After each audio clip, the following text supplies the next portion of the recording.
সুপ্রিয় দর্শক মণ্ডলী, গতকালকে যারা জুতার দোকানে চুরি করেছে এদের মধ্যে একজন চোরকে আমরা ধরেছি। এখন আমরা তার ইন্টারভিউ নেব। এই যে ভাই, আপনি চুরির মতো একটা নিকৃষ্ট কাজ করেছেন, আপনি তো একটা চোর। পারবি খালি চোরই দেখলেন, চোরের দুঃখটা আপনারা দেখলেন না। আপনার আবার কিসের দুঃখ? আপনি বোঝেন না কত বড় রিস্ক নিছি আমি। চুরি করা পাপ, আল্লাহ শাস্তি দেবে এটা জানি নাও। রিস্ক নিয়ে দুইজনা জুতা চুরি হচ্ছি। হ্যাঁ, তারপর বাড়ি এনে দেই ছোট হয় জুতা। আমার সাথে এগুলো হবে কেন? আমি কি অপরাধ করছি? আমি তো কোনো কুলি পাইলাম না, এগুলো পাইলাম না, ওগুলো পাইলাম না। আপনার জন্য আরো একটি দুঃসংবাদ আছে। ইউনূস সরকার ঘোষণা দিয়েছে যারা যারা চুরি করেছে সিসি ক্যামেরায় শনাক্ত করে তাদের গ্রেফতার করা হবে।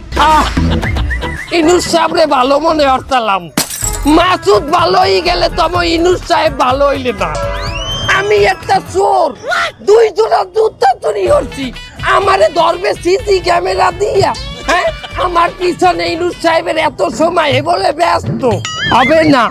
কি হবে? ইনুস সাহেবরে দিয়া হবে না, এ জাতি নির্বাচন চায়।